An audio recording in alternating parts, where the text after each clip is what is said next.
Hey everyone, Lucas Kwiatkowski back here with Sherelle, one of my longtime account managers and nomads. And we want to dive right into our series of case studies where we talked about going back to fundamentals and helping you grow your brand while decreasing your tacos. So just to recap very quickly, we're going to dive into an account in a second and show you what we did. But the main goal of PPC is always to increase organic sales. And it's easy to forget that with all of these new campaigns launching. Sponsored brand, sponsored display, all those other things you can start spending on, you can get carried away with it. So we're always checking ourselves and seeing, are these campaigns just overlapping sales? So Sherelle's gone through one of his accounts over the past year or so, lowered bids, paused a lot of campaigns, focused on keyword rank, right? The campaigns that were working, to push those, cut way back on the number of active campaigns, made it easier to manage, and the account grew overall. Yeah, thank you, Lucas. So I wanted to start with the foundation campaigns. If you're just starting in Amazon or if you have a big catalog, you should always at least have the exact phrase, product advertising, and the videos. We found out that the exact phrase videos are the most contributors for organic sales, and they will help you the most to lower your VSR. So if you need to cut, those are the cores and those are the most important campaigns that you should have. Also, try to ensure that you have at maximum of 30 keywords and not more for each campaign, because we found out that when you have more, Amazon can start showing you less of your products on your keyword. And also try always to bid on your top variations and check if you are spending on all of your variations. Sometimes you will have 1-2 variations that doing better with lower tacos and you can spend more on them. I wanted to share a case study of one of our longest accounts that we basically cut many of the display and brand campaigns and shifted the budget from those campaigns to the exact phrase, and we started to see dramatic increase in organic sales, and the sales almost doubled from last year. So you can see the first picture, the yearly sales, and you can see that sales are growing. And in the below picture, you can see the sales are growing. And in the first picture, you kind of see that the spend is not going up as the sales, because the organic sales are growing. And Lucas showed them the Seller Central account. Yeah, so I'm going to jump in and show you the amount of campaigns we paused. I want to go back one slide and just say one thing. Whenever we show you something on this channel, it's like, I know in the last slide we said, go in and pause your sponsored brand and sponsored display campaigns, and then we say, make sure you have videos running, because take everything with a grain of salt, right? Not everything is going to work for an account. All of this is testing. So we were able to go through this account, pause some headline campaigns, and we did also pause some overlapping video campaigns, but you still want to have them running. Also, if they are working for you, you can prove they're contributing to tacos, keep them running. But in this scenario, sponsored products is king, and video ads convert very well.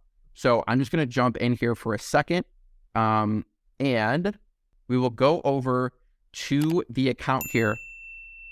And what I want to show, so let me see if I can zoom in here a little bit. We had to go to lifetime here to kind of get the picture across. And what we see is, if I go to lifetime, we have 370 campaigns in this account, right?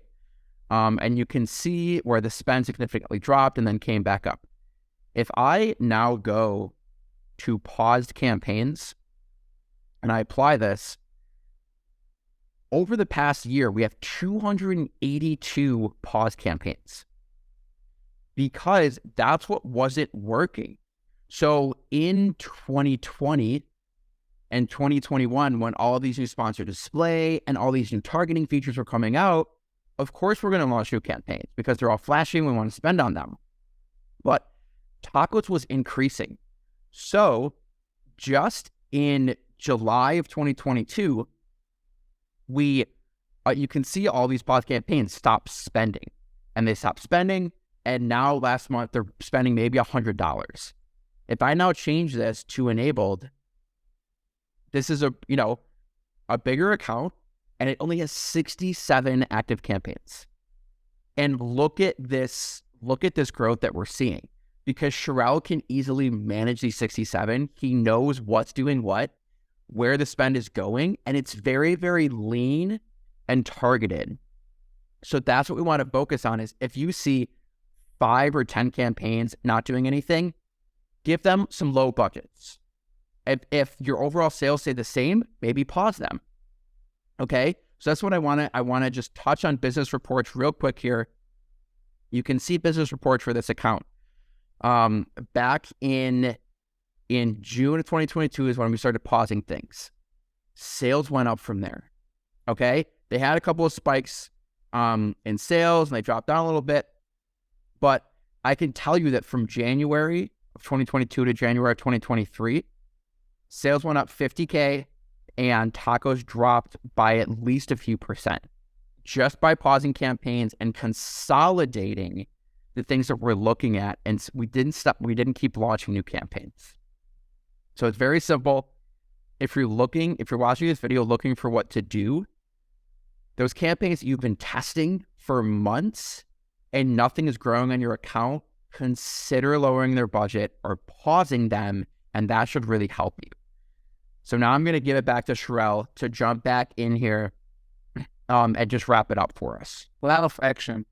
Like Lucas said, try every week to close 1 or 2 of your campaigns. Start with a display, then you can go to sponsor brand and check if your total sales is changing or not. If the total sales are not changing, so maybe we can shift the budget from those campaigns that you close to the sponsor product, to the exact ones. Second, try to max out your sponsor product by getting to the top of spot. If you're still not in top of spot for your best keyword, and I know that every product have 5 best keywords, you have many keywords, but you always have like 3 to 5 the best keywords. Try to max them out and make sure you spend on all of your variations. If you have some variations that still have low tacos, try to shift the budget toward those variations. And I know it's a little bit controversial, but when you're in top of the page for some keywords, try to lower the bid and see if the BSR is going up or down. Maybe it will stay the same, and you can save a few bucks for other campaigns or for other launches. Yeah, agreed. I want to touch one thing on the reducing bids at the top of the page. Again, this worked for us. I think something to think about there is check if you have multiple ad placements at the top of page. So if you have the headline ad, the sponsored product ad, and maybe like the first video ad, that's 3 very expensive ads at the top of the page. So maybe you take off one of them, right? Like get rid of the headline and then see what happens to overall sales, because you don't need that much coverage. That could be a lot of overlapping, especially if you're already ranking organically top. Then you already have 4 placements at the top of page. Which, again, if it works and you're growing, that's fine. But if tacos is going up, consider lowering one of those. So I think that's it for this. We wanted to give all of you some very simple action items to go through to test on your account. That's the keyword. Test it. Go through here. If it doesn't work, turn them back on. No harm, no foul. And then me and Sherelle will be back with you with another video in this series.